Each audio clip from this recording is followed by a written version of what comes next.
मंदिर के द्वार पर हम जब चप्पल छोड़ते हैं,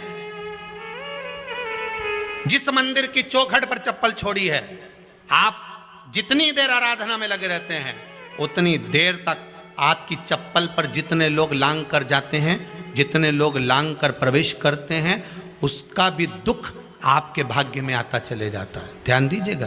पशुपति व्रत जिस दिन तुम्हारा रहे, उस दिन शंकर जी पे चढ़ी हुई बेलपत्र को नहीं लाना। जिस दिन तुम्हारा पशुपति व्रत रहे, शिव जी का पूजन करने जाओ, उस दिन जल का जो भाग लेकर आते हो पीने के लिए, वो नहीं। उस दिन केवल पशुपति व्रत का ही पूर्णता करो, उसमें कोई दूसरा लक्ष्य ना जोड़ो, केवल पशुपति व्रत के स्थान पर समर्पित कर दो और बेलपत्री अशोक सुंदरी वाली जगह पर समर्पित कर दो। ये तीन चीजें अगर आप 2 हफ्ते में, 1 महीने में अगर एक बार भी अगर करते हो तो देवाधिदेव महादेव आपकी मन की कामना पूर्ण जरूर करते हैं।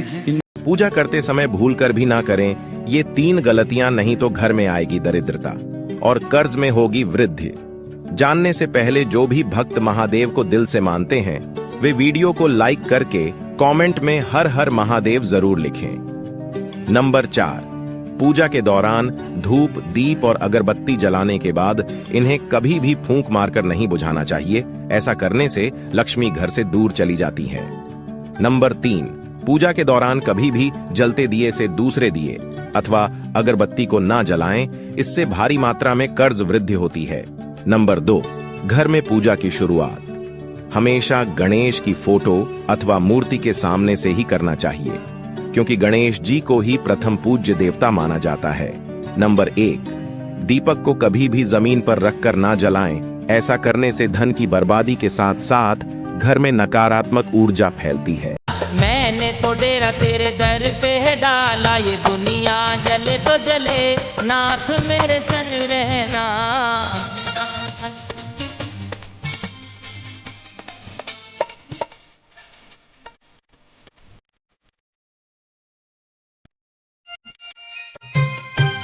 तीन चीजों से दूर रहना।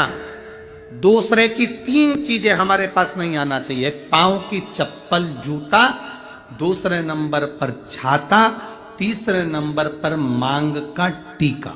माताएं अगर एकादशी का व्रत कर रही है, सोमवार का कर रही है, मंगलवार का कर रही है, बुधवार का करे, गुरुवार का करे, चतुर्थी का करे, तीज का करे, छठ का करे, आप जो भी व्रत करते हो उस व्रत का विधान स्कंद पुराण में लिखा हुआ है। और स्कंद पुराण में क्या वर्णन लिखते हैं कि नारी जब सौभाग्यवती हो जाती है, लड़की की जब शादी हो जाती है और वो अपने पति के घर में जब रह रही होती है, पति के संग रह रही होती है, तो पति के घर में रहकर जितना भजन पूजन करती है, जितना स्मरण करती है, वो उसके द्वारा किया गया भजन, पूजन, व्रत, आराधना, उद्यापन, चाकरी, दर्शन, ये सब का फल उसके पति के खाते में भी जाता है और उसके पुत्र और पुत्री के भी खाते। 3 चीजों का कभी दिखावा मत करिए। पहले नंबर पर अपनी बुद्धि का, दूसरे नंबर पर अपनी संपत्ति का और तीसरे नंबर पर अपनी पत्नी का। बुद्धि,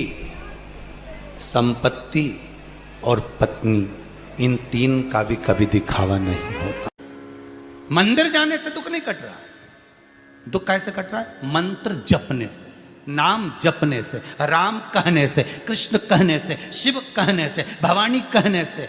मंत्र जितना जपोगे उतना दुख कटता चले जाएगा,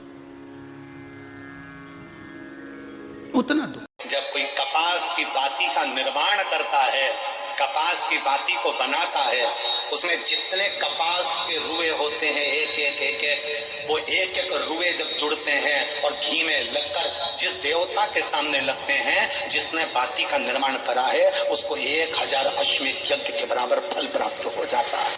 जब कोई 108 अक्षत के दाने हाथ में हो और आपकी कामना कर कर जिस कार्य के लिए आपने बाबा को आज स्पर्श किया है, हाथ में लेकर जहां आपने चंदन लगाया है, उसी जगह पर हथेली से बाबा को चंदन वाले स्थान पर उस 108 चावल के दाने को रख देना चाहिए, छोड़ देना चाहिए या लगा देना चाहिए। विशेष अर्घ का महत्व किसी कर्मकांडी ब्राह्मण से अवश्य पूछना कि उसका फल क्या है।